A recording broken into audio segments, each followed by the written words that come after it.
Hello, this is Around the Diocese, your local news source for what's happening around the Diocese of Syracuse and beyond. I'm Father Seibt here with your November 30th edition. Happy Advent.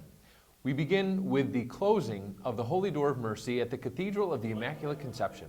On Sunday, November 20th, Bishop Cunningham celebrated Mass for the Solemnity of Christ the King, which marked the closing of the extraordinary Jubilee of Mercy. In his homily, the bishop said, quote, "As the year of mercy concludes, let us be confident that the path of mercy is always before us. Jesus is the way. He invites us to come to him and discover over and over again the incredible gift of divine mercy." End quote. The bishop ceremonially closed the Holy Door at the end of Mass, but as the psalmist reminds us, God's mercy endures forever. And as Pope Francis has often said, God is always ready to forgive us. All we have to do is ask. Now, on to a special Thanksgiving tradition.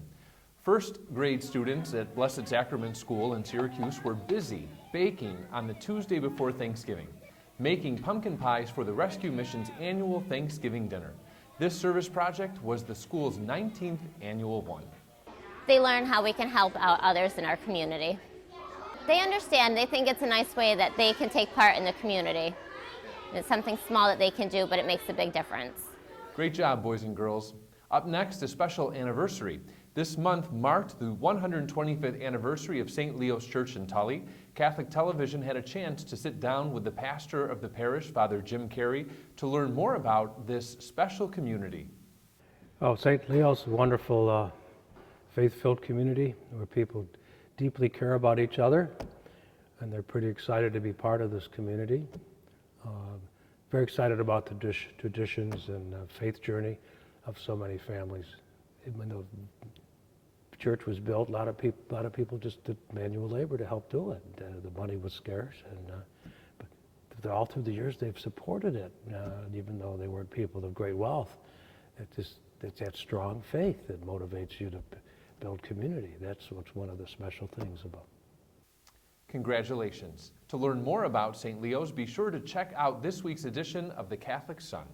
Time now to go to our diocesan social media specialist, Nicole Ossevoort, who brings us this week's Media Minute. Are you following us on Instagram yet? In today's Media Minute, we're celebrating over 1,100 followers. You can follow the Diocese of Syracuse on Instagram by searching for Syracuse Diocese, all one word, on the mobile app, or by visiting instagram.com/Syracuse Diocese on your desktop. We're thrilled to announce that we now have 1,121 followers, and that number grows each day.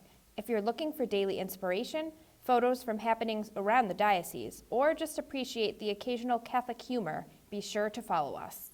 You can also find us on Facebook, Twitter, and of course, YouTube. A big thank you to all our social media fans and followers. Thank you, Nicole.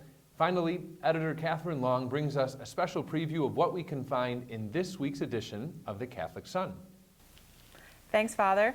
This week in the Sun, we close the Year of Mercy, celebrate Thanksgiving with service, mark a special parish anniversary, and introduce you to a new diocesan leader.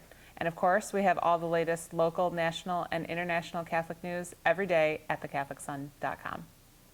Thank you, Katherine. That's all for this episode. Be sure to check out Bishop Cunningham's Advent message at the end of our show. Until next time, I'm Father Seibt, wishing you an Advent filled with many blessings as you spiritually prepare to welcome the coming of God more deeply into your life. God bless you. During our hectic Thanksgiving weekend, the Church enters a quiet time of prayer in hopeful anticipation of the coming of Christ at Christmas time. We call this season Advent, and we prepare our hearts and our minds for the coming of our God. I hope that all of you will take some time during these next weeks of preparation to reflect upon God's great gift, the gift of His Son, to prepare your heart and your mind for that celebration.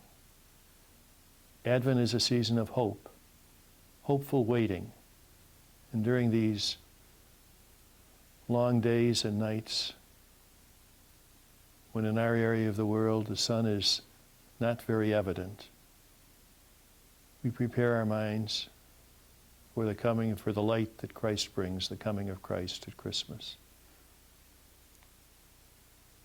I hope that you'll be able to spend some time amidst all the many other things that you have to do to prepare for this celebration, to prepare yourselves, to prepare your families for this great event. We pray that God, who has opened our minds and hearts by giving us the gift of faith, will find in you people ready to be his faithful followers, his disciples, and to celebrate with great love his birth. God bless you and your families.